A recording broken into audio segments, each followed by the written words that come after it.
It's hard to believe that the Tales of series has been around for almost 30 years at this point. I feel like as if the Tales of games have always been overlooked when compared to the more mainstream JRPGs. Like, sure, you got Pink Floyd, like they're one of the more popular and most influential rock bands of all time, but everyone knows who the Beatles are. You have your mainstream JRPGs like your Final Fantasy, your Pokemon, like those are the ones that the layman knows about. The Tales of games have always had its own little niche, and it's likely that most people who got into these games were already into JRPGs to begin with. Or, you know, maybe I'm full of it. This is coming from the guy whose first JRPG was Shining Force on the Sega Genesis. So if you were to tell me that your first JRPG was like Tales of Destiny 2, I'd believe it. It's not to downplay the success that this series has had. Like, again, it's been almost 30 years and it's still going strong. Just keep in mind that the first game in this series that we got in the West was Tales of Destiny back in 1997, and it sold shockingly well. It pushed over 1.7 million units. And something else to remember is that these games are very anime. The aesthetic, the tropes, I mean, these games even have anime intros that play before getting to the title screen, and a number of these games actually had anime adaptations. Anime has always been a huge part of the Tales of games identity, and for an anime-inspired game to sell as well as it did in the late 90s is impressive. Anime has always had this weird stigma around it in the West, but it was nowhere near as popular or socially acceptable to like anime back then as it is nowadays. I've always wanted to get more into these games. Tales of Berseria was one that I played through and I loved it. It's one of my personal favorite JRPGs ever made.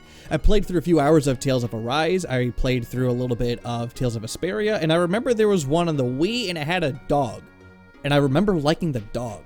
Essentially, I'm using this video as an excuse to get more into the series, because why the hell not?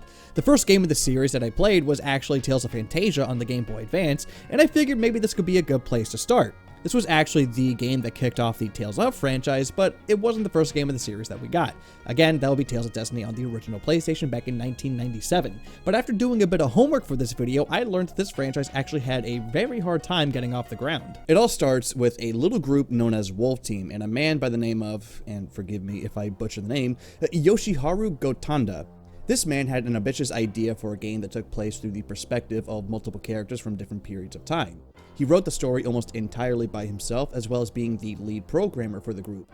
Wolf Team went up to Namco to publish the game, but the publisher kept making changes to Gotanda's work, and it got to a point where it was almost unrecognizable. The title of the story, character names, entire scenarios got scrapped. Like, so much work was thrown out the window. I can't even begin to imagine how frustrating and soul-crushing must have been to watch your passion project get turned into something that feels so detached from you. Things got so bad that a number of people from Wolf Team left Namco and went to Square Enix and formed Tri-Ace, the team that would eventually make the Star Ocean series. This game should have been a disaster, but strangely enough, that's not what happened.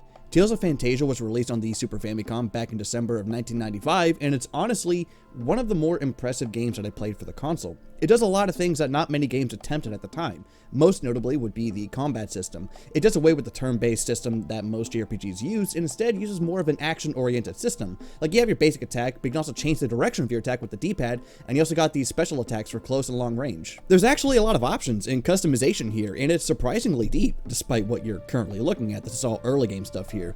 There weren't a lot of games at the time that were trying to pull off what this game does. A lot of the more action-focused RPGs were the ones where combat consisted of you walking into your enemies and hoping that you did damage. And sure, you had things like Zelda 2 or Ys 3, but they weren't as mechanically deep compared to what Wolf Team was able to pull off. The level of detail in the sprites shouldn't go unnoticed. Like, the animations are surprisingly smooth and they're expressive to a hilarious degree.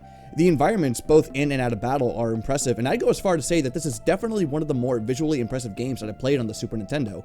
Or, you know, in this case, this is the Super Famicom. You know, same difference. The biggest surprise for me is in regards to this game's sound. This game uses actual voice clips for whenever a character uses a special attack, but most notably is how there's an actual voice track that plays before the title screen.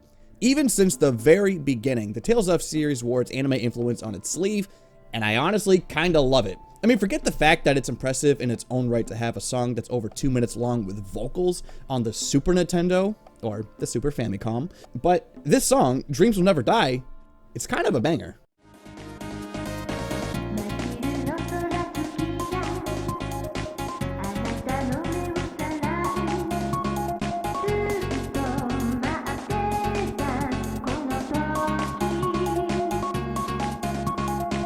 Now, given all of the conflict that this game had during its development regarding the creative differences for the story, you'd be forgiven if you thought that the narrative suffered or if it became sloppy. I will say that overall, the story does feel safe in some ways. Like, there are some moments that nowadays come off as cliche, but the story it's trying to tell is told earnestly and with a lot of heart. It's a little hard to appreciate because the fan translation feels pretty dated, but a lot of the core ideas that this game is trying to convey still comes through. Once it gets going towards the middle section of the game, that's where things get really interesting. In the beginning of the game, it flirts a little bit with elements from Norse mythology, but there comes a point later where it goes all in on the Norse mythology, and it's actually really cool. But that's not to say that the beginning of the game is a slog. If anything, it's the exact opposite. In the first hour of the game, you start with your humble village getting razed to the ground. You got family members betraying you. You break out of prison. There's time travel. Like, it throws so much at you so fast, and it can be hard to follow at times.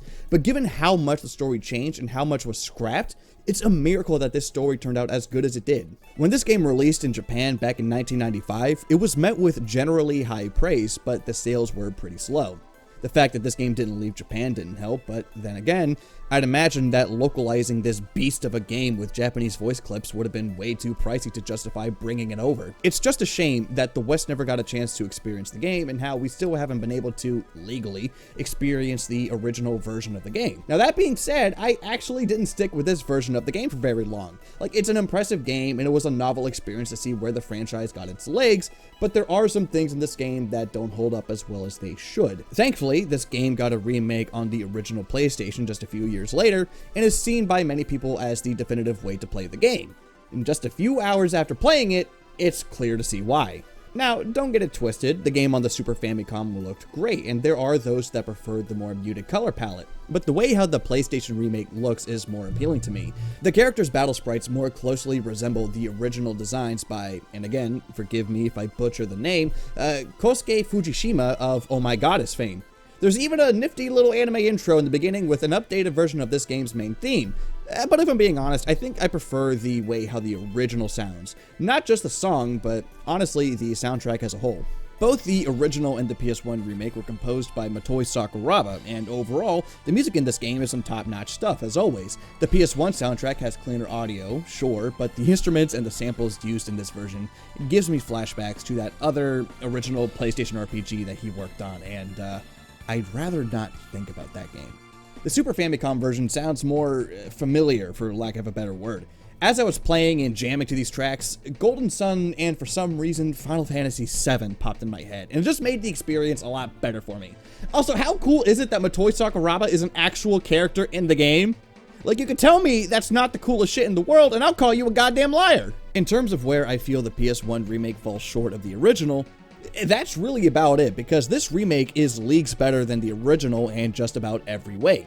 Battles feel a lot smoother than the original, where it felt like as if I was fighting the game to have the character stay in place so I could deal out attacks. Like, maybe it was something that I overlooked, but for some reason, after every single attack, Kless would just run all the way back to his default position. Like I said, maybe there's something I missed in the options menu, I don't know, but this was something that never happened to me when I was playing the remake. Battles, in comparison, I feel are a lot faster and plays a lot more like how you would expect a game in the Tales of franchise to play. They even added in updated mechanics that were introduced in Tales of Destiny. They added more optional content and even a new party member. Like, it's no wonder why so many fans consider this to be the definitive way to experience the game.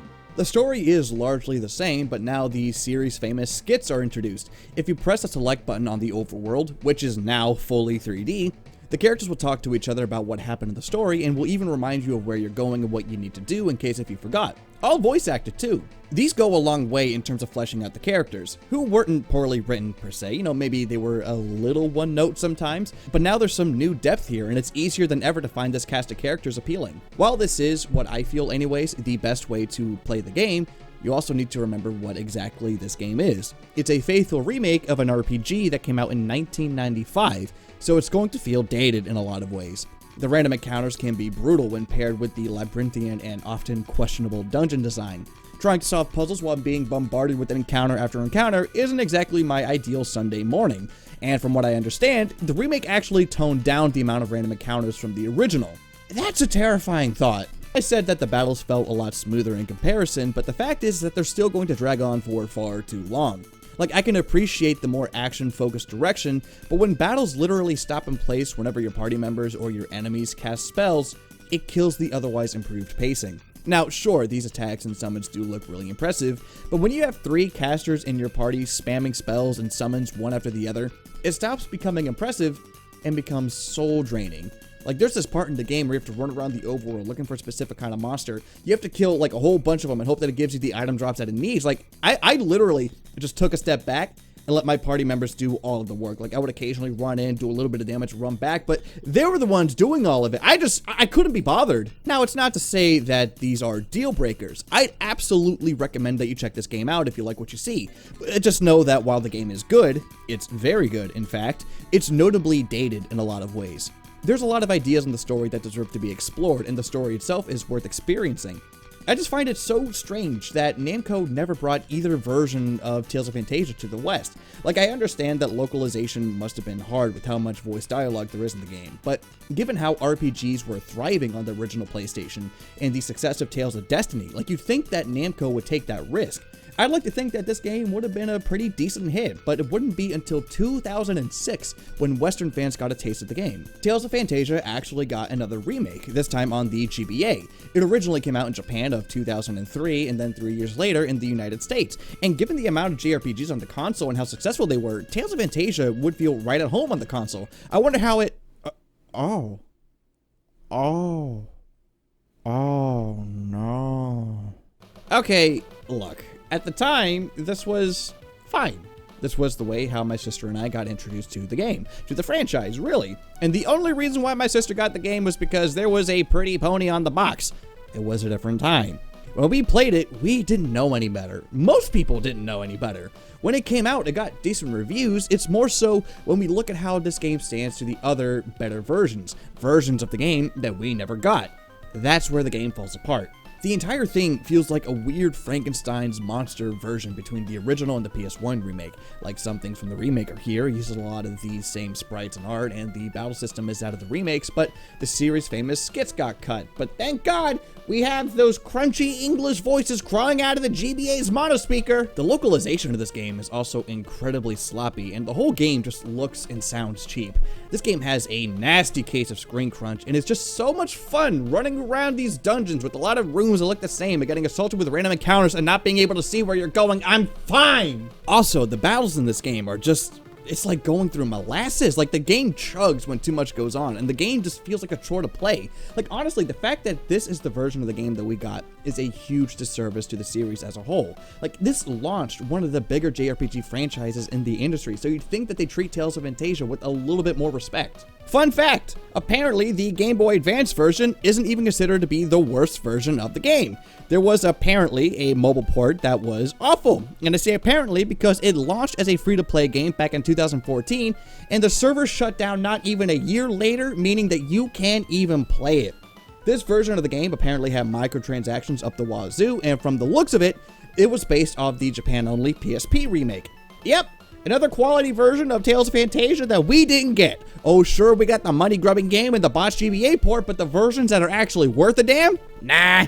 It's a shame, because I feel if Namco were to port, at the very least, the PS1 version on modern platforms, it would do well. We're in an age where countless JRPGs are getting remakes and remasters and ports, and they've been doing well. I'm still waiting for my favorite JRPG to get that treatment, but that's not here or there. Like, back then, I could understand not wanting to take the risk of dumping a lot of money to localize a game with the niche audience, but nowadays, they don't have that excuse.